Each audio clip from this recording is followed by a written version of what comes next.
Ahí está. Entonces veamos esta charlita a la luz de lo que hemos vivido también en la realidad hondureña. Primero, la verdad es de la razón histórica. Ya habíamos mencionado anteriormente la importancia de la objetividad en la historia, la importancia de evitar el sesgo, la importancia de que las fuentes documentales claramente no estén sujetas a una interpretación particular, sino que sean estrictamente lo que ocurrió en la descripción del evento. Y cuanto mucho después de recabar esa información objetiva, pues ya cada quien desde la ética tendrá que hacer una evaluación de lo que como historia hemos vivido. El problema es que a veces ni siquiera se hace esa recabación objetiva, sino que claramente a veces la verdad que queremos descubrir está un poco manipulada o incluso sesgada por ideologías. Trataremos pues entonces de hablar un poquito de ese detalle. La historia, descubrir la verdad. Considero que ese es un elemento importante de esta disciplina. Claramente nos sumergimos en un proceso crítico de análisis y comprensión de los eventos del pasado y queremos recabar lo verdadero, lo que realmente ocurrió. Pero ¿qué pasa cuando de repente, al intentar descubrir esta verdad que subyace en los eventos, viene un investigador y quiere pues claramente utilizar una doctrina, un sesgo, un prejuicio para decir lo que realmente no está pasando en la historia? Es ahí donde se vuelve peligroso este trayecto de la investigación científica que hace la historia misma. Veamos un poquito ese detalle. Es importante verificar la veracidad de la narrativa en la historia. Hay muchos libros de historia, pero no porque un libro se llame libro de historia significa que lo que enseñará es totalmente la verdad absoluta de ese evento. Porque puede, como les digo y les advertí al principio, hay algunos autores que están completamente sesgados y a la vez pues cegados por una ideología o doctrina. Como les platicaba de este autor hondureño que acaban de nombrar en el gobierno de Doña Xiomara en un cargo importante, que es Longino Becerra. Evidentemente el hombre escribe libros de historia, sí, pero desde la óptica marxista. Hasta la distribución que plantea de historia en su libro es de óptica marxista. Entonces, claramente hay una doctrina detrás de su ideología, entonces se pierde el camino de la objetividad, que intentan claramente mezclar la narración de la historia con una narrativa ideológica.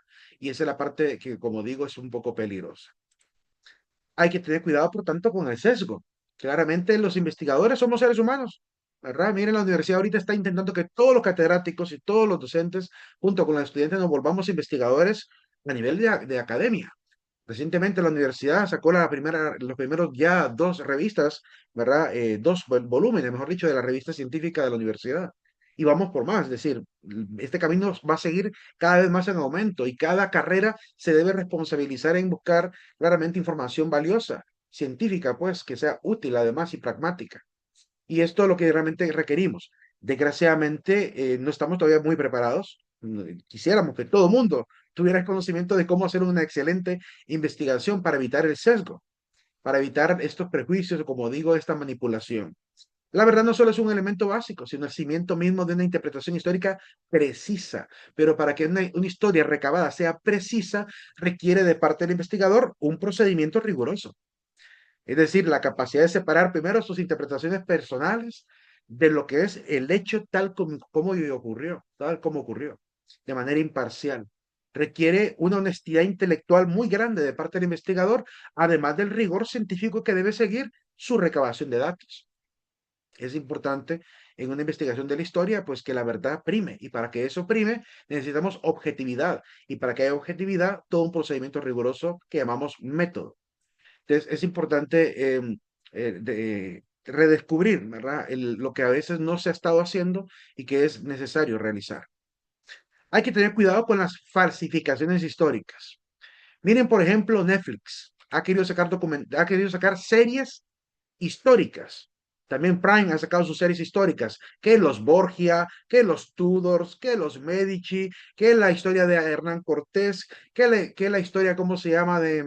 Bueno, un montón de personajes históricos que hemos podido ver. Hace poco querían sacar el de Cleopatra también, y tergiversando detalles históricos importantes. Querían presentar a una Cleopatra prácticamente afrodescendiente cuando es hija de griegos.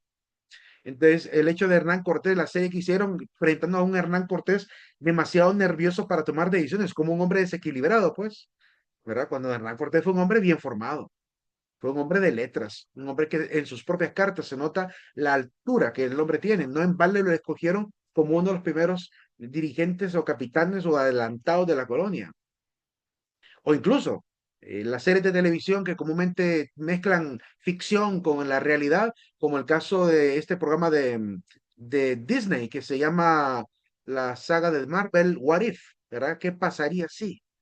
Recuerdo un capítulo donde a la reina Isabel la intentaron describir de una manera tan antihistórica, ¿verdad? La presentaron prácticamente como una mujer así, ¿verdad? Un poco déspota, desquiciada, pues, cuando leemos en la historia, no de lo que ella cree o ser, sino de la gente que conoció a la reina, como el famoso tesorero real de la corona, que describe a Isabel de Castilla en una de sus cartas como una infanta que no tiene grandes ambiciones, que de hecho ni siquiera quería ser reina, más bien quería rechazar el ser reina, solo se conformaba con ser hija de reyes, ¿verdad? Nada más, no quería realmente subir, escalar políticamente. Pero la convencieron, casi la obligaron a casarse con un familiar cercano, que es como se llama Fernando de Aragón, para poder unificar el reino y que hacerle la afrenta a los, ¿cómo se llama? A los árabes que habían invadido, prácticamente musulmanes, que habían invadido la zona de hasta Córdoba, hasta la zona de Córdoba con el antiguo Emirato y Califato de Córdoba. Y la presentaron en esta serie de What If de Marvel Studios como una mujer déspota, como loca, ¿verdad? Híjole, si más bien nosotros en la investigación que tenemos de toda la documentación de la Comisión Vallisoletana afirman que Isabel prácticamente, es que para que tengan una idea, hasta quieren llevarla a que la Iglesia Católica considere la posibilidad de nombrar a Isabel Santa Isabel. ¿Por qué? Porque la mujer demostró altos valores cristianos. Además que se convirtió en la primera reina de Europa defensora de los colonos, de los colonizados. Es decir, hay una real cédula del año 1500 donde la reina Isabel ordena tratar a los indígenas como súbditos de la corona. Eso ningún rey europeo de los que invadieron prácticamente América, Portugal, Inglaterra, no lo habían hecho. Y ella, en una fecha tan temprana como 1500, 8 años después de la llegada de los españoles, ya quiere que a los indígenas se les trate como súbditos de la corona, no como esclavos. Y eso lo recoge un libro llamado, un libro de un autor llamado Romeo de Armas, que después vamos a leer. Entonces, no podemos permitir que nos laven el cerebro con las falsedades antihistóricas que a veces mezclan. ¿Por qué querrán atacar a la reina Isabel? Porque ella es el mejor símbolo de un rey bueno en España. Y es la última, digamos, carta que España podría tener para demostrar la dignidad que tuvieron los reyes. ¿Sí? Y quieren destruir hasta esa fama. Porque claramente, como les dije anteriormente, la leyenda negra española existe. No es una falacia, no es tampoco una fantasía de los que aman en lo que España hizo en América, sino que realmente es una verdad histórica, que hay que entender cómo ha jugado la política Inglaterra, Francia, Alemania, Holanda, para entender por qué tanto odio contra el imperio español. Entonces, nos están queriendo lavar el cerebro con un montón de libros, películas, literatura, que no cuentan la realidad. La realidad ya está bien recabada, muy bien recabada, respecto a estos personajes tan, digamos, entre comillas, tan antiguos, ¿verdad? Con respecto a la colonia española. Entonces es importante aprender a depurar, y así como muchos personajes de la historia. Ahí tienen la película de Alejandro Magno, donde la ideología prácticamente predominante actualmente, que es la ideología de género, la ideología queer, la ideología a favor de lo LGBT, quisieron convertir incluso a Alejandro Magno en un hombre homosexual, bueno, bisexual. ¿Sí? Lo mismo hicieron con quién, con Leonardo da Vinci, ¿sí? Lo han retratado como un hombre con esas preferencias, ¿verdad? ¿Por qué? Porque en la historia no hay nada que demuestre semejante situación, pero quieren tener gente importante de renombre, ¿verdad? Dentro de los famosos del colectivo. Hay una agenda claramente social que están queriendo llevar a cabo, una ingeniería social tremenda que están haciendo realmente mediante los medios de comunicación y toda la agenda política de toda esta ideología queer, LGBT, ¿verdad? Y transexual, que quieren claramente, ya que existe el fenómeno de estas realidades de la comunidad LGBT, quieren gente famosa también dentro de la comunidad LGBT. Entonces agarran a cualquiera y a cualquiera le inventa que tuvo pareja. Lo hicieron con Zapata en México, ¿sí? Un hombre que es más bien el prototipo del macho mexicano que luchó contra la situación en México tan difícil de las grandes dictaduras, ¿verdad? Un guerrillero, prácticamente un capitán de la guerrilla mexicana, y lo quieren retratar como un hombre bisexual.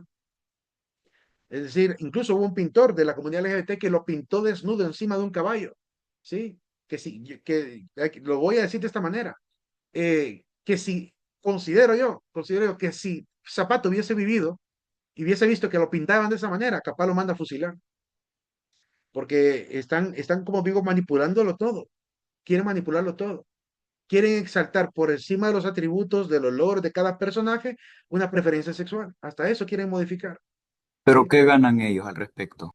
Y ganan ellos, personajes famosos en su agenda, ¿verdad? Decir que es tan normal que hubo gente famosa que lo fue, ¿sí? Quieren impulsar todo esto. Entonces, es una circunstancia que hay que aprender a tener criterio y objetividad, porque lo hemos visto en un fenómeno que va increciendo, es decir, va en aumento. Y no les asombra que en el futuro aparezca aquí en Honduras alguien diciendo que Francisco Morazán también tenía pareja homosexual, porque así eso vamos. Es una ingeniería social tremenda que solamente pocas personas logran poder ver, ¿verdad? No, ni tan pocas en realidad. Hoy hay gente más despierta que antes respecto de esto. Em, Y es una circunstancia que, si ocurre con este fenómeno doctrinal de la comunidad LGBT, pues puede ocurrir con otro tipo de cosas, con el marxismo cultural, con un feminismo radical, con un montón de fenómenos que son prácticamente doctrinas, que se están metiendo en la ingeniería de la misma historia, haciendo cambiar el discurso y la narrativa histórica para conveniencia de ellos, ¿sí? Em, y claramente tenemos que mantener la objetividad, ¿verdad? Y si quieren inventarse telenovelas o novelas y inventadas sobre esto, pues que lo hagan, pero que no se crea que porque sí significa que está basada en hechos reales, por eso va a ser real. Tengan mucho cuidado con las películas que dicen que están basadas en hechos reales, porque claramente el guionista puede meter lo que se le dé la gana, utilizando personajes históricos para su cometido. La formación de opiniones y decisiones basadas en hechos erróneos puede llevar a malos entendidos culturales, como este malentendido que pretenden meter en Netflix de que Cleopatra fue de piel oscura, ¿verdad? Se olvidan de que ella es hija del descendiente de los Ptolomeos griegos que invadieron Egipto. Es decir, es más caucásica que egipcia, ¿sí? Pero la quieren retratar prácticamente como que fuera afrodescendiente, ¿verdad? Cuando es hija de griegos. Conflictos y malos entendidos innecesarios, como el conflicto que claramente comenzó con la gente del Cairo, que apenas se dieron cuenta que venía ese documental de la Cleopatra con piel africana, ¿verdad? Con piel oscura, pegaron el grito al cielo a la gente que se dedica a la historia, ¿verdad? A decir realmente que no validaban de ninguna manera les parecía una burla realmente lo que estaban haciendo con esta manipulación por la ideología detrás de esto, que es la ideología woke, que por querer visibilizar a este origen étnico que ha sufrido tanta esclavitud en el mundo, que no podemos tampoco ocultar que eso ocurrió, hubo esclavitud de los afrodescendientes, ¿verdad? No se puede ocultar eso, es una verdad histórica, pero no tenemos por qué cambiar la historia para poder enseñar eso a otro, ¿sí?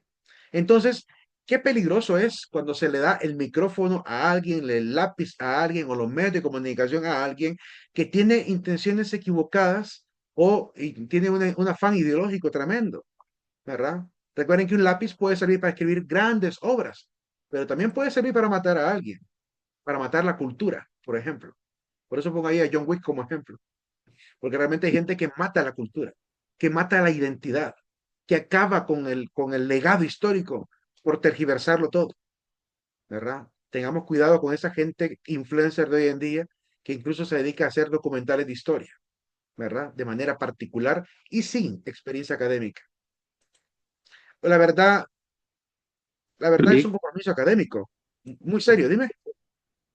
Por ejemplo, en lo que acabamos de hablar, un ejemplo que conozco muy cercano a nuestra época, que es, por ejemplo, el de Fidel Castro y el Che Guevara, por dar un ejemplo, Sí, que actualmente se los tiene como representantes, por decirlo así, ya sea de derechos humanos o lo que sea, en- quitando el hecho de que el propio Fidel Castro en Cuba, durante obviamente la dictadura, tenían, creo que eran los UMAP, que era donde pues cualquier que no era afín a la ideología comunista o lo que sea de la Unión Soviética, eran mandados a los campos, prácticamente que eran campos de concentración, incluso homosexuales. Y va el sí, hecho que pues, el Che Guevara lo fusilaba. sí. Y hoy en Y lo esa tienen parte como lo ocultan. símbolo de la propia cultura LGBT. Sí, Esa total. parte lo ocultan. Por eso, miren, miren qué peligroso es esto, lo que dice el compañero Milton, creo que fue. Lo peligroso que es esta situación de la manipulación, que terminan prácticamente admirando, ¿verdad? Casi idolatrando a estos supuestos líderes revolucionarios que cometieron cuestiones graves, ¿verdad? Cuestiones graves, que bajo la banderita del populismo, de la lucha revolucionaria, cometieron grandes atrocidades, ¿verdad? Y vienen candidatas nuestras a decir que Fidel Castro es un orgullo, ¿verdad? O doña Rixi Moncada. Híjole, no sé, ella es abogada, pero creo que de la clase de historia de Honduras y de historia latinoamericana, no creo que haya recibido demasiada formación, ¿verdad? Tal vez es experta en derecho, pero en historia, híjole, yo la aplazaría por idolatrar a Fidel Castro, ¿verdad? A un hombre que se quedó más de 30 y pico de años en el poder, acabando con la democracia en su país, ¿verdad? Que puso incluso al frente de la economía a alguien que ni siquiera sabía de economía, puso a Fidel Castro, puso a Che Guevara a cargo de la economía de un país sin tener conocimiento económico, ¿verdad? Con razón, al final terminó siendo un desastre económico, ¿verdad? Y después, después de cometer las grandes atrocidades, vienen a querer decir que es ¿cómo se llama? Por el bloqueo de Estados Unidos. Cuando lo que realmente ocurre es un embargo nacional, donde los mismos políticos han acabado con la economía nacional, porque despilfarraron todo, ¿sí? Y dejaron a la gente prácticamente deseando el bonito, deseando la bolsita, deseando toda la ayudita del gobierno, ¿sí? Le terminaron generando prácticamente gente dependiente del gobierno, ¿verdad? Y alaban ese sistema y alaban a ese tipo de personajes, porque la historia que se está manejando en algunas literaturas son totalmente engañosas. Miren, enseñar historia es un compromiso ético académico muy serio. La búsqueda de la verdad requiere un compromiso tan importante de parte de los historiadores. Como digo, debe haber mucha honestidad intelectual.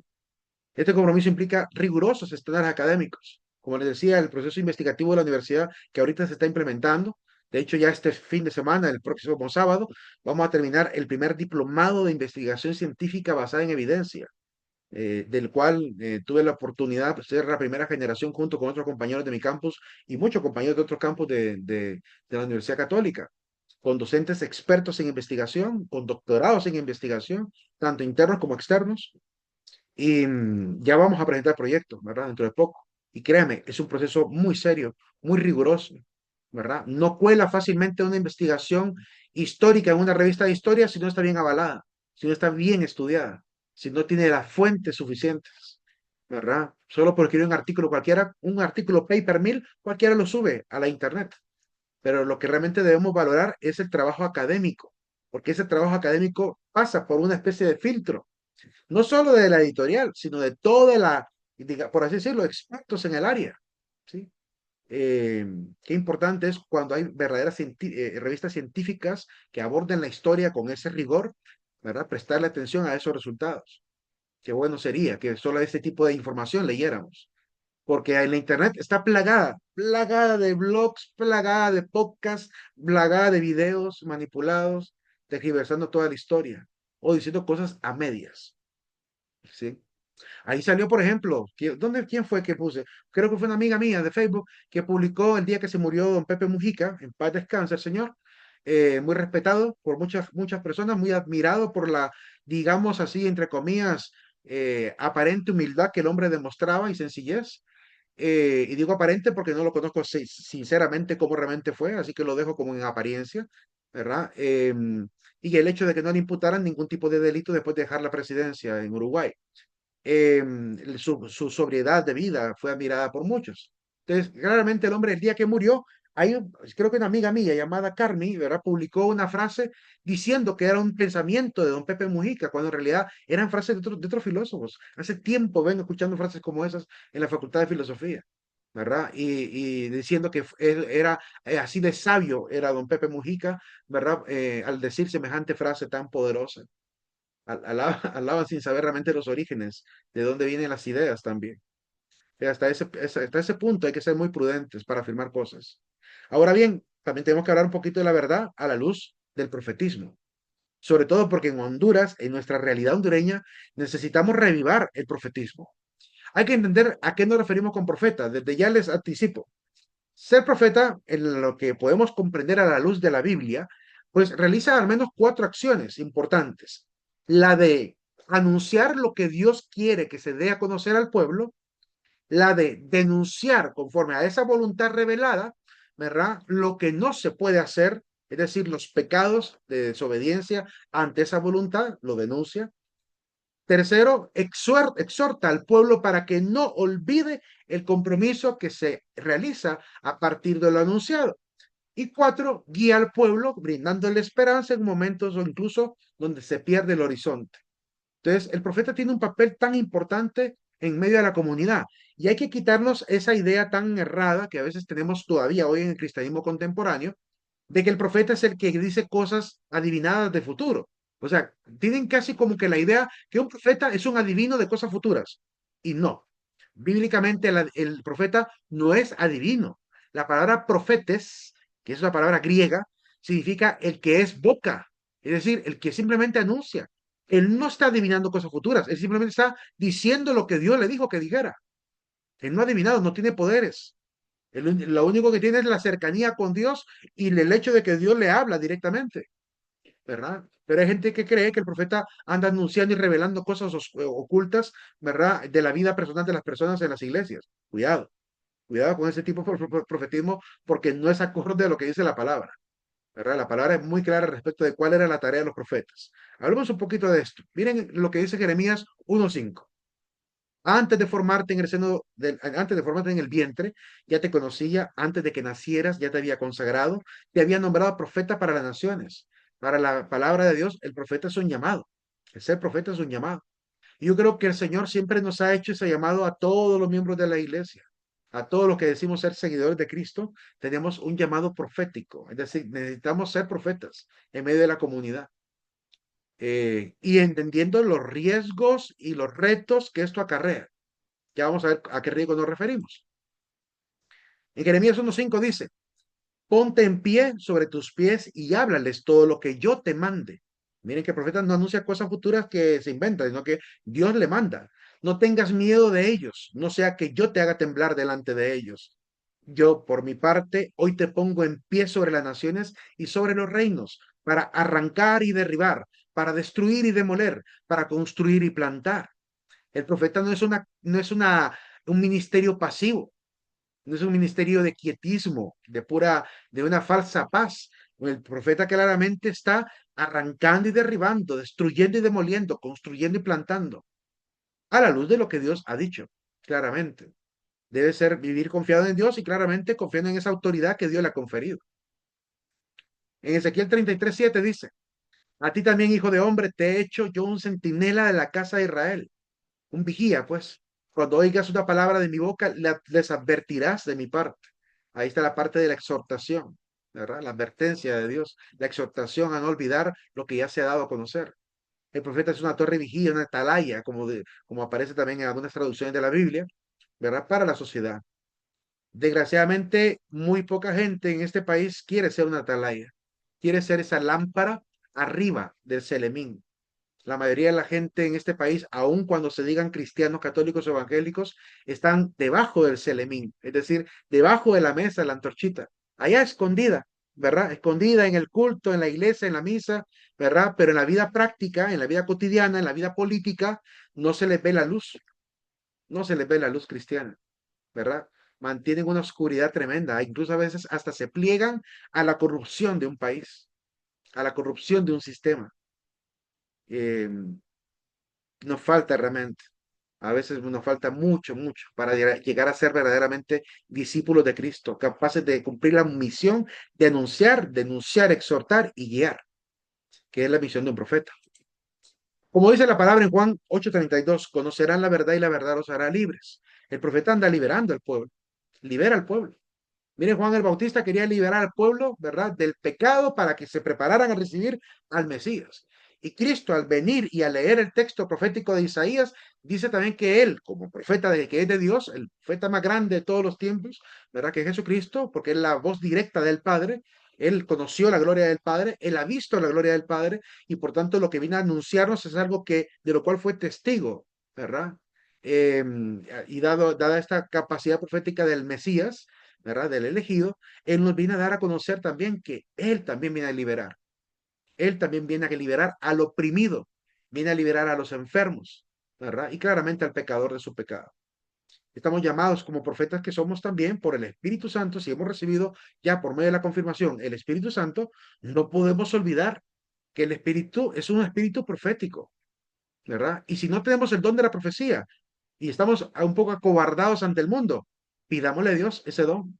Dice San Pablo que los dones claramente están sometidos a los profetas, que la voz del profeta está sometida al profeta, por lo cual hay que pedirle al Señor que nos dé esa capacidad de no quedarnos callados cuando hay injusticia, porque los profetas del Antiguo Testamento, cuando miraban la injusticia social, ¿verdad? Saltaban la lengua y empezaban a hablar de lo que ocurría, decían verdades al pueblo, verdades de lo malo que se hacía. ¿Cuántos profetas no denunciaban que corrompían el derecho, que no hacían justicia al huérfano y a la viuda, que no compartían el pan con los enfermos y con los presos y con los que realmente estaban en angustia, que dejaban prácticamente la mano del mendigo extendida? ¿Cuántas veces no se denunció este tipo digamos, de incongruencias de aquellos que dicen ser creyentes? El profeta está para ello. El profeta no está para andar pidiendo pisto en las iglesias, como hace hoy en día los falsos profetas. De hecho, en el libro cristiano, después de la Biblia, hay un librito cristiano muy bonito, de 11 páginas nada más, que se llama la Didaché o Didaché. Ese documento que se escribió entre el año 68 al año que 110 por mucho, ¿verdad? Entre el año 68 a 68, 85, por ahí. No creo que haya pasado del año 100 el tiempo en que apareció ese librito. Ese librito es un libro ajeno a la Biblia que escribió algún cristiano recopilando las enseñanzas de los apóstoles. Por eso se llama Didaché, porque habla acerca de la enseñanza de los 12. En realidad el título original, o por lo menos la primera frase de ese libro dice eh, con dodeca apostolón, que es la enseñanza de los 12. Y por tanto, ahí está recopilado muchas de las recomendaciones que los apóstoles daban a las iglesias. Pues quiero recordar una de las recomendaciones de los apóstoles a las primeras comunidades cristianas. Les decían que si un profeta llega a una comunidad y pide dinero, es falso profeta. Si un profeta llega a una comunidad y pide dinero, es falso profeta. Creo que hay que entender que los apóstoles tienen muy claro que la profecía, el profeta tiene la providencia de Dios, no ocupa que le paguen para que diga su profecía en las iglesias. Él suelta la voz incluso en las calles si es necesario, como hacían los rapsodas en la antigüedad, que se paraban en las plazas a decir lo que Dios tenía que decir a la comunidad, gratuitamente, sin andarle cobrando nada a nadie. Ahora no, ahora han visto la profecía como un cargo de privilegio en las iglesias, ¿verdad? Han convertido la profecía en un show y eso no es la profecía. Los profetas se vuelven incómodos en la comunidad porque dicen las verdades frente a frente, ¿sí? Y al decir las verdades frente a frente, claramente, van a herir la susceptibilidad de quienes son corruptos. Van a herir la susceptibilidad de los que se engañan a sí mismos. Van a herir la susceptibilidad de aquellos que están con apariencia en las iglesias. Pero para quien realmente es de Dios y sabe reconocer la voz del profeta, dice, ocurrirá lo que San Pablo dice en 1 Corintios 14. Si alguien no creyente entra a una asamblea y alguien está profetizando, ¿verdad? Aquel no creyente dirá por fin, dice, doblando las rodillas en el suelo, dirá por fin, aquí realmente está Dios. Cuando alguien tiene la humildad de reconocer la verdad, la acepta, la acepta. Por eso Pablo creía que la profecía es uno de los dones, después del amor, esperanza y caridad, es uno de los dones más hermosos que hay que pedir en la iglesia. Por encima del hablar en lenguas. Por encima del hablar en lenguas. La profecía es necesaria. Él dice, yo prefiero decir 5 palabras proféticas que 1000 en lenguas. Porque el profeta educa y edifica a la iglesia. ¿Sí? Despierta la verdad en la asamblea. Porque somos hijos de la verdad, como somos hijos de la luz. Que Cristo es la luz, la verdad y el camino. Entonces no podemos separar la luz y la verdad. Si somos hijos de Cristo, hijos de la luz, tenemos que también ser hijos de la verdad y seguir ese camino, ¿verdad? Tal como debe ser. La palabra de Dios como verdad, pues claramente en el Salmo 119 nos recuerda, la totalidad de tu palabra es verdad y cada uno de tus justos juicios es eterno. Al sumergirnos en la escritura, claramente descubrimos la verdad eterna y no podemos terminar la charla sin antes recordar las palabras de San Jerónimo de Estridón, el primer traductor de la Biblia. San Jerónimo nos dice lo siguiente: desconocer la escritura es desconocer a Cristo. Desconocer la escritura es desconocer a Cristo. No puedo ser yo un pionero o un promotor de la verdad si no entiendo la voluntad que Cristo quiere para su iglesia. Y es por eso que hay que tener la valentía, primero, de formarnos bien en la fe. Y segundo, si hay oportunidad de hablar con profetismo, hay que hacerlo, aunque eso acarree consecuencias.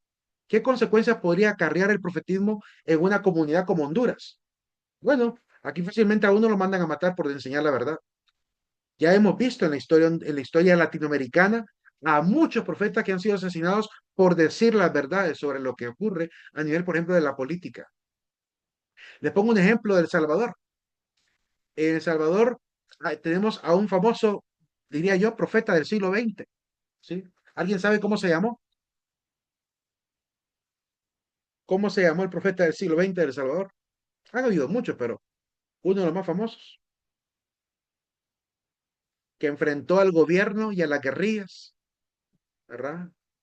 Que fue denunciando las atrocidades de un gobierno que prácticamente disparaba a sus ciudadanos, de las guerrillas que raptaban y torturaban ciudadanos, de los paramilitares también que generaban el conflicto bélico, de los militares que colaboraban con el régimen del dictador para matar a salvadoreños, ¿verdad? Para volverse para escuadrones de muerte en tiempos de la guerrilla.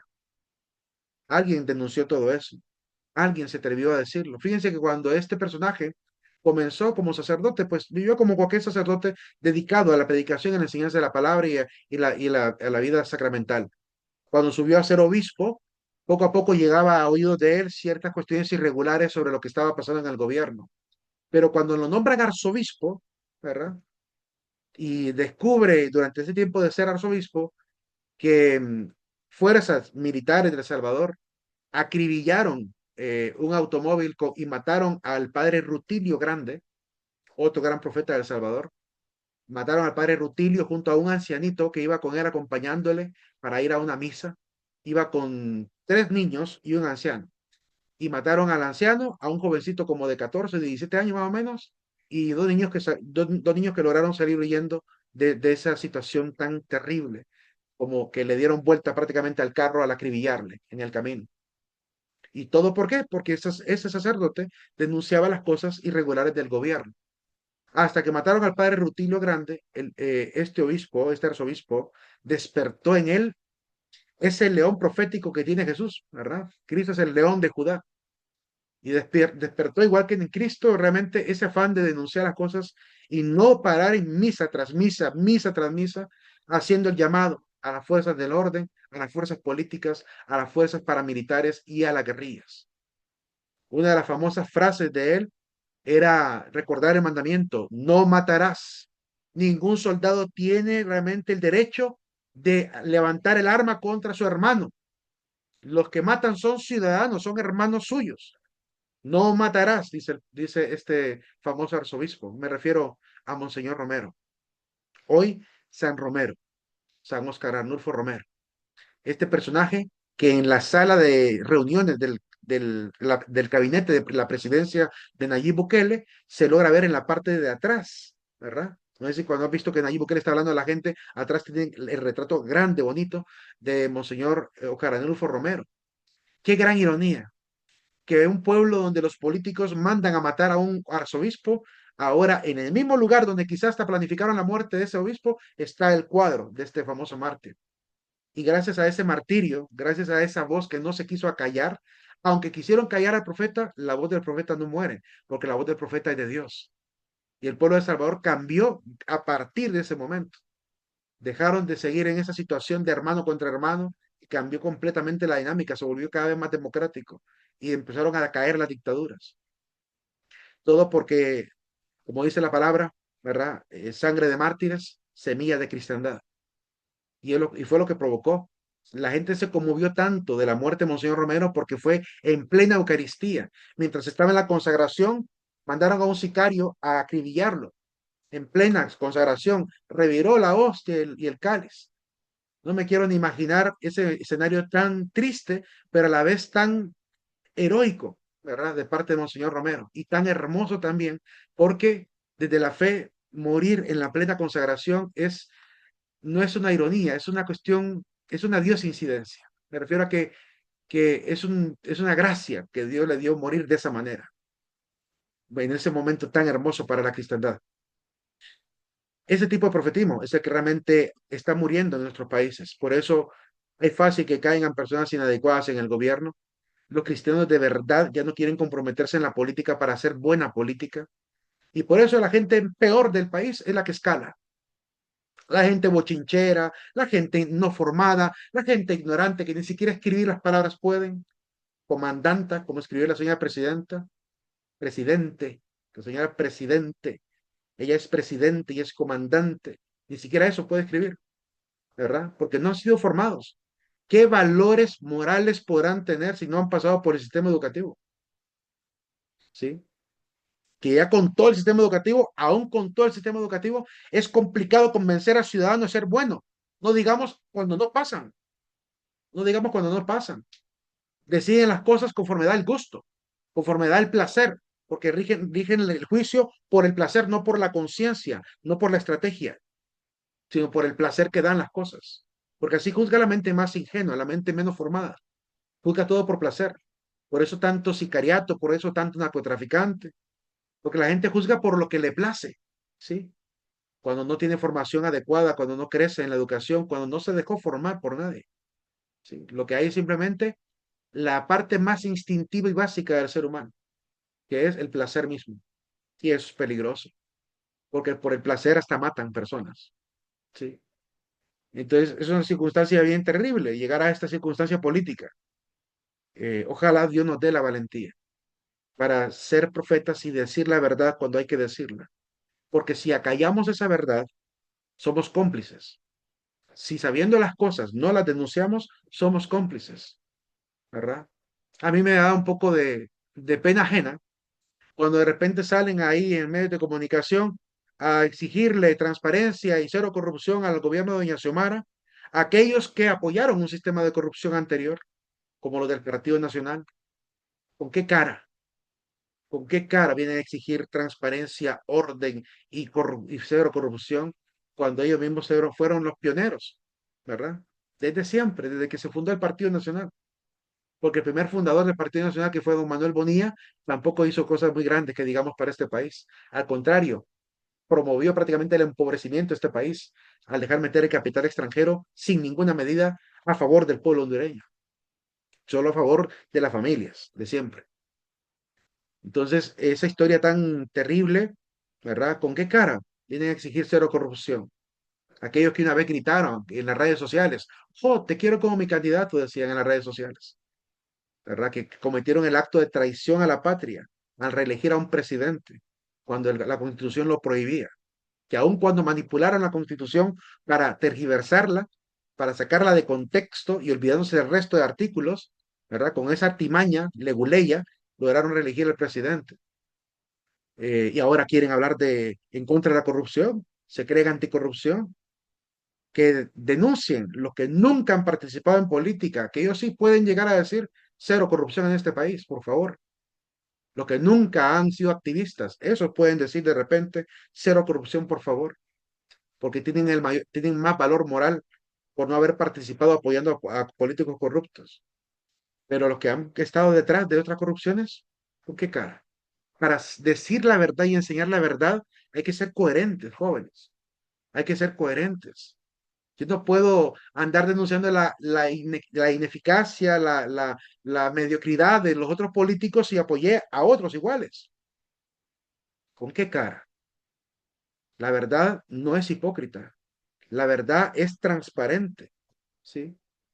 Y no es una verdad que se exija tampoco por conveniencia. Porque la oposición que hay ahorita están peleando por la corrupción del gobierno de Doña Xiomara, pero porque quieren también estar en el poder. O sea, no hay sinceridad en esa lucha, pues, porque no están realmente lamentando la corrupción del país. Están lamentando no ser ellos los corruptos. Están lamentando no estarse beneficiando ellos con el mismo nivel de corrupción, que ya dieron huella de cómo lo hacen también. ¿Cuándo despertará este país y cuándo por fin la historia hondureña cambiará para que la verdad sea posible? Habrá que seguir rogando al Señor que nos dé la fortaleza para realmente volvernos profetas en un pueblo que calla, en un pueblo que a veces se deja encimar, ¿verdad?, a la corrupción y que claramente se vuelve a veces cómplice con la pasividad también. Quiero terminar esta charla con el siguiente cántico.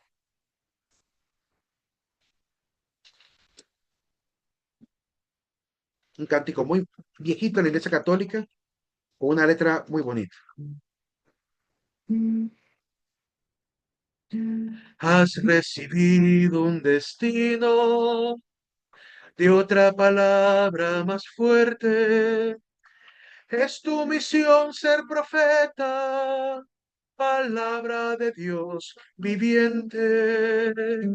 Tú irás llevando la luz en una entrega perenne, que tu voz es voz de Dios y la voz de Dios no duerme.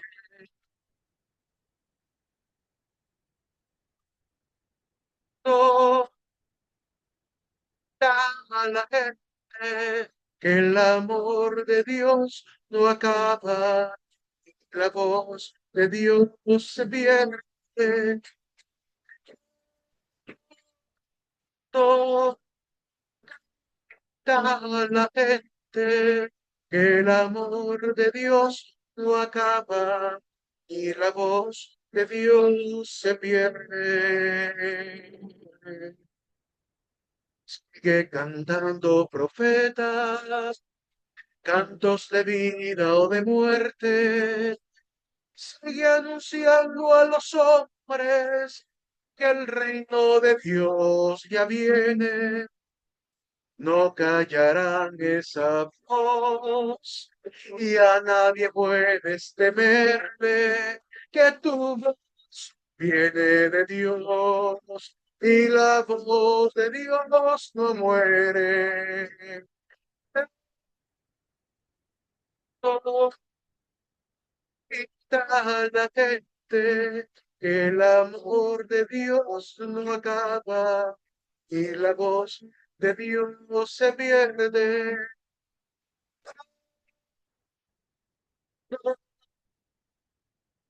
grita la gente que la voz de Dios no acaba y la voz de Dios se pierde. Terminamos este momento de reflexión y de charla en el nombre del Padre, del Hijo y del Espíritu Santo. Amén. Les animo, jóvenes, a poner en práctica lo mejor que podamos esto que la doctrina de la palabra y la doctrina de la fe también nos enseña. Que sea una oportunidad esta reflexión para que realmente despertemos, ¿verdad? Eso que está dormido, eso que todos somos capaces de serlo, ¿verdad? Ser portadores de la verdad, portadores también de esperanza, porque no se trata solamente de llevar el anuncio de la desgracia, sino también la esperanza de un cambio, la esperanza de mejorar. Así que en el Señor les deseo muchas bendiciones y les invito a preparar su informe para enviarlo lo más pronto posible. ¿Alguna pregunta o algún comentario? Lee, ¿cuándo Dime. es el examen? El examen nuestro es quiero ver, si es 5 de la tarde, tendría que ser el día lunes. En Tendría que ser el día. Protorizer. ¿Cómo? Si es en Protorizer. Sí, vamos a utilizar el Proctorizer. Vamos a utilizar el Ah, Proctorizer. bueno, gracias. Por las dudas, por las dudas, en el caso de que el Proctorizer genere demasiados problemas, porque puede llegar a ocurrir, vamos a intentar hacerlo con el Proctorizer como manda la universidad. Pero voy a tener preparado un segundo examen por si acaso llega a fallar, nos pasamos al otro examen que no va a tener Proctorizer. Y aunque volvamos a comenzar, ¿verdad? Pero haremos todo lo posible por cumplir con lo que la universidad pide. Pero hay que estar listo con un plan B por cualquier contingencia. Así que Ley, mucho sobre ánimo. la Pronto asistencia les de hoy. avisaré cuando está toda la información en el aula para que puedan descargarla y poder estudiar a partir de ahí. Así que bendiciones, nos vemos en la próxima clase. Link, la asistencia. No, esta vez no. Esta vez no. Ah, Con ok. el informe que me manden será suficiente. Listo, listo, Link. Fíjese que quiero hacer una pregunta. Dime. Fíjese que la pregunta que le tengo es de parte de la línea de tiempo. Fíjese que yo ya todos los eventos de las 5 etapas ya las tengo, pero fíjese que quería preguntarle información o solo hay que poner el nombre y la imagen. De cuanto al ¿A qué personaje, tengo? solamente la imagen y el nombre. En cuanto a los Ok. eventos, en una línea prácticamente, Una ¿a qué pequeña evento te descripción. refieres? Sí, una descripción pequeña de los Ok, muchas eventos. gracias Sí, por Luis, yo ¿Ok? también por tenía una contestar pregunta. mi ¿Cuándo duda. es el informe del foro? El informe o en el foro. Miren, yo reactivé algunas actividades por el problema Es que ha que a habido mí, con la plataforma. es que a Revisen, por mí, favor, revisen, por favor, la plataforma nuevamente en todas las actividades que no han podido entregar por cuestión de tiempo, cualquier cosa. Aprovechen si está habilitada para que lo puedan hacer. ¿y Porque hasta cuándo tendríamos, Lick? Porque yo tengo creo problemas que y algunas no me, hoy se cierra, no creo que hoy cargan. se cierra a las 11 de la noche. Este día más, ¿verdad? Revisen por si tienen la oportunidad de enviarlo, envíenlo. ¿Verdad? Sí. Hasta las 11 de la noche se cierra. Licenciado, ¿para cuándo es el informe? El informe, creo que en la plataforma estaba, creo que para este sábado, si no me equivoco, pero en todo caso revisemos ahí en la plataforma, ¿verdad? Para que ustedes estén más seguros. Vamos a ver. Aquí lo tengo en las sílabos. Permíteme, aquí tengo el sílabos de Historia de Honduras. Lo tenemos para el día, el informe de la charla. Informe de la charla. Está en la plataforma. Permítame, a ustedes no les pedí informe de charla. Eso es lo que estoy viendo, solo tenemos línea de tiempo y control de lectura. Cierto, cierto, a ustedes no les pedí. No están los acumulados. Ah, pues no se preocupen entonces. Sí. Pero la tarea creo que la línea creativa se cierra hoy, el 29. Entonces, Lick, prácticamente ya no tenemos nada porque yo envié la línea de tiempo y el Solo la línea de control tiempo Ajá, esa de es la faltaba, línea de sí. lectura tiempo y el control de lectura que vamos a hacer para el, el tren- próximo lunes. Sí, solo la línea del tiempo nada más. Ok, Lick, muchas gracias. ¿Ok? Buenas y noches, sobre el Lee control de y Master. lectura que queda es las preguntas que tenemos al final del documento que usted puso ahí, ¿verdad? Sí, sí, sí. El control de lectura. Muchas gracias, feliz tarde, El feliz control de lectura noche. es el nuevo documento que subí, sí. Ok, muchas gracias, Liz, y buenas noches. Buenas noches. Dele, dele.